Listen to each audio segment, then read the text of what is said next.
Supreme court మరి చేసినటువంటి వ్యాఖ్యలు చాలా మరి తీవ్రంగా ప్రభుత్వం చేస్తున్నటువంటి పనులని తప్పు పనులన్నింటినీ ఎత్తి చూపుతూ చేసిన వ్యాఖ్యలన్నింటినీ కూడా తెలంగాణ సమాజం అంతా కూడా చూడడం జరిగింది. దానికి చాలా స్పష్టంగా తెలంగాణ ప్రధానికం కానివ్వండి, సెంట్రల్ యూనివర్సిటీ విద్యార్థులు కానివ్వండి, అదేవిధంగా అక్కడ central university Hyderabad central university ప్రొఫెసర్లు చేసినటువంటి ఆందోళనలు, మరి పర్యావరణ ప్రేమికులు చేసినటువంటి నిరసనలు, తెలంగాణ మరి అదేవిధంగా హైదరాబాద్ సెంట్రల్ యూనివర్సిటీ విద్యార్థులు చేసినటువంటి పోరాటాల ఫలితంగా మరి నేను వచ్చినటువంటి చేసినట్టు హైకోర్టు సుప్రీంకోర్టు చేసినటువంటి తీర్పుని మరి ప్రజలందరూ కూడా స్వాగతిస్తూ ఉన్నారు. చాలా తృప్తిని వ్యక్తం చేస్తూ మరి అందరూ కూడా కృతజ్ఞతలు తెలియజేసినటువంటి సందర్భం అని చెప్పి సందర్భంగా మనవి చేస్తూ ఉన్నాను. మరొకసారి రుజువైంది, మరి రాష్ట్రంలో గుంటనక్క పాత్ర పోషిస్తున్న ఎవరో స్పష్టంగా మరొకసారి రుజువైంది. ఆ రోజు అసెంబ్లీలో ముఖ్యమంత్రి రేవంత్ రెడ్డి గారు మాట్లాడుతూ హైదరాబాద్ సెంట్రల్ యూనివర్సిటీలో విద్యార్థులు ఎవరు పోరాటం చేస్తలేరు, అక్కడ ప్రొఫెసర్లు ఎవరు ఆందోళన చేయట్లేదు, పర్యావరణ ప్రేమికులు ఎవరు కూడా మరి ఆందోళనలు కానీ నిరసనలు తెలియజేయట్లేదు, కేవలము గుంటనక్కలు కాచుకొని ఉన్నాయి అక్కడ అని చెప్పి ఒక మాట అసెంబ్లీ వేదికగా రికార్డులో మాట్లాడిన సందర్భాన్ని గుర్తు చేస్తూ మరి ఈరోజు ఈ యొక్క వ్యవహారంపై సుప్రీంకోర్టు చేసినటువంటి వ్యాఖ్యలని ఒక్కసారి పరిగణలోకి తీసుకుంటే మరి రాష్ట్రంలో గుంటనక్క ఎవరు, దొంగ చాటున ఎవరు ఈ యొక్క వ్యవహారాలు నడిపిస్తున్నారు, భూములు దొంగతనంగా అమ్ముకోవాల్సిన అవసరం ఏమున్నది అని స్పష్టంగా సుప్రీంకోర్టు ప్రశ్నించినప్పుడు సాక్షాత్ ముఖ్యమంత్రి రేవంత్ రెడ్డి గారే మరి గుంటనక్కలాగా వ్యవహరిస్తుందని చెప్పి సందర్భంగా మనవి చేస్తూ ఉన్నాను. ముఖ్యంగా ఈ యొక్క భూముల వ్యవహారం అయితే ముఖ్యంగా హైదరాబాద్ సెంట్రల్ యూనివర్సిటీకి సంబంధించినటువంటి కంచె గచ్చిబౌలికి సంబంధించినటువంటి భూముల వ్యవహారంలో ఎందుకు వారాంతపు సెలవులలో, ఎందుకు కోర్టులు పనిచేయని సమయంలో గుంటనక్కలాగా పనిచేయాల్సిన అవసరం ఏముందని ప్రత్యక్షంగా పరోక్షంగా అర్థమయ్యే విధంగా సుప్రీంకోర్టు వ్యాఖ్యానించడం అందరం కూడా గమనిస్తూ ఉన్నాం, అందరం చూస్తూ ఉన్నాం. కాబట్టి కేవలం ఒక 10,000 కోట్ల రూపాయలకి కక్కుర్తి పడి మరి ఏ రకంగా దాన్ని సాధించాలనేటువంటి ఉద్దేశంతో మరి పర్యావరణ విధ్వంసానికి పాల్పడ్డటువంటి ముఖ్యమంత్రి రేవంత్ రెడ్డి గారు మళ్ళొకసారి ఏ రకంగా దొంగలాగా దొరికిపోయినాడో స్పష్టంగా మనకు అందరికీ అర్థమవుతా ఉన్నది. ఎన్నిసార్లు కోర్టులు ముట్టకాయలు వేసినా తన బుద్ధి మార్చుకోవడం లేదు. న్యాయస్థానం ఎన్నిసార్లు గడ్డిపెట్టినా ఈ ముఖ్యమంత్రి రేవంత్ రెడ్డి గారిలో మార్పు రావడం లేదు. కాబట్టి కేవలం ఆయన యొక్క రాజకీయ స్వార్థం కోసానికి ఏ రకంగానైతే ప్రజలను తప్పుదారి పట్టించి మోసం చేసినాడో ఇప్పుడు కోర్టులను కూడా తప్పుదో పట్టించే ప్రయత్నం చేస్తే కోర్టులు చెంపదెబ్బ లాంటి ఒక తీర్పులను కానివ్వండి వ్యాఖ్యలు చేయడం చూస్తూ ఉంటే మరి ముఖ్యమంత్రి యొక్క వ్యవహారం వారి యొక్క మానసిక స్థితి ఏ రకంగా ఉందో స్పష్టంగా అర్థమవుతా ఉన్నది. అంటే వారు గతంలో చాలా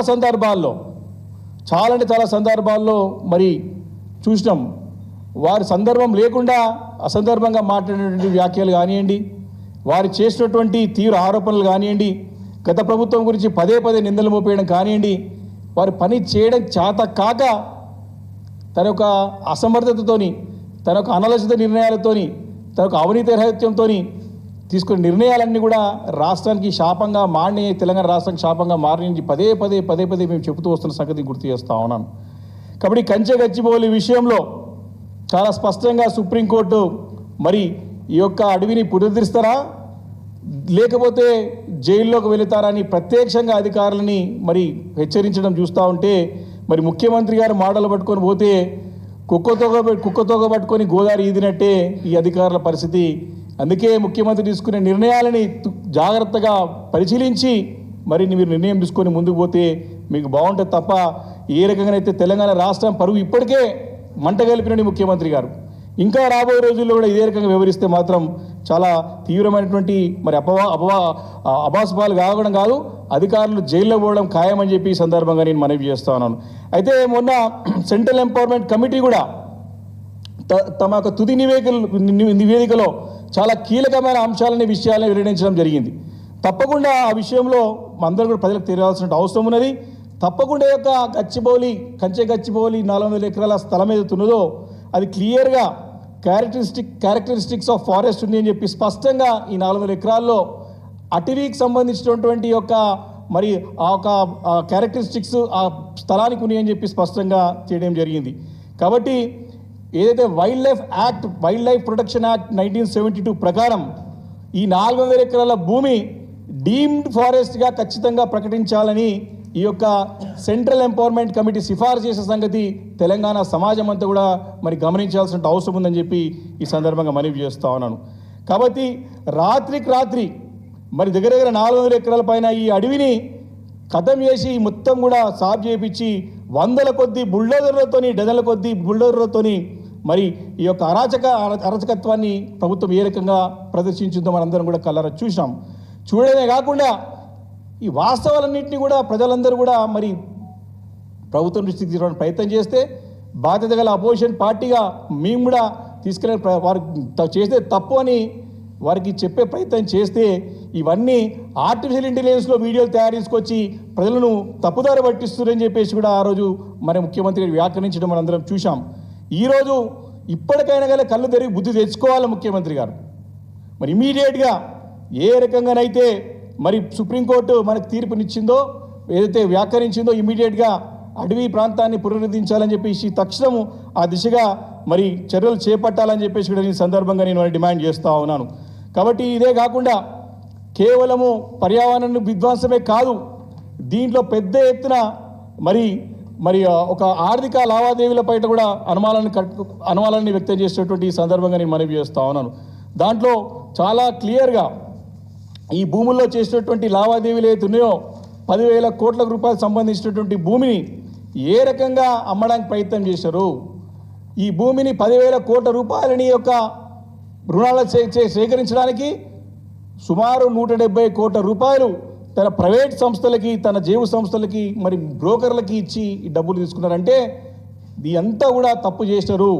ఇదే ఒక సాధికారిక కమిటీ ఏదైతే ఉన్నదో సెంట్రల్ ఎంపవర్మెంట్ కమిటీ ఉన్నదో మరి ఈ 4 ఎకరాల భూమిని తాకట్టు పెట్టినటువంటి వ్యవహారం వారు సేకరించినటువంటి మరి యొక్క నిధులని తప్పుపడుతూ ఇవన్నీ కూడా పొటెన్షియల్ ఫైనాన్షియల్ ఇంప్రాపరిటీగా వారు దీన్ని అంశాన్ని మరి నివేదికలో పొందుపరిచిన సంగతి మనవి చేస్తా ఉన్నాను. అంటే ఈ మొత్తం వ్యవహారంలో స్పష్టంగా ఇండిపెండెంట్ బాడీతోని మరి దీంట్లో ఎంక్వైరీ జరగాల అని కూడా ప్రస్తావించింది. అంటే ఇండిపెండెంట్ స్వతంత్ర దర్యాప్తు జరగాల్సిన అవసరం ఉన్నది. ఈ 10,000 కోట్ల రూపాయల లావాదేవీల్లో దర్యాప్తు జరగాల్సిన అవసరం ఉన్నది ఖచ్చితంగా అని ఈ యొక్క సెంట్రల్ ఎంపవర్మెంట్ కమిటీ అభిప్రాయపడే సంగతి ఈ సందర్భంగా మనవి చేస్తున్నాను. కాబట్టి సుప్రీంకోర్టు చాలా క్లియర్గా అంటే చాలా స్పష్టంగా తెలియజేసింది. మరి ఇంతకుముందు మా నాయకుడు పార్టీ కార్యనిర్వాహక అధ్యక్షులు ఒకసారి చాలా స్పష్టంగా గతంలో చెప్పింది ఇదే మాట చెప్పింది. ఏదైతే మేము మా నివేదికలో మా పార్టీ నుంచి ఏదైతే నివేదికని మేము సమర్పించడమో అవే అంశాలన్నింటినీ కూడా ఈరోజు సెంట్రల్ ఎంపవర్మెంట్ కమిటీ అని కూడా అభిప్రాయపడ్డది. ఏదైతే హైదరాబాద్ సెంట్రల్ యూనివర్సిటీ విద్యార్థులు ప్రొఫెసర్స్ పర్యావరణ ప్రేమికులు అందరూ కూడా లిఖితపూర్వక ఇచ్చినటువంటి అంశాలను కూడా పరిగణలోకి తీసుకొని ఈరోజు సెంట్రల్ ఎంపవర్మెంట్ కమిటీ ఇచ్చినటువంటి మరి ఆ ఒక నివేదికని మేము నిజంగా చాలా సంతోషంగా స్వాగతిస్తూ ఉన్నాం. వారి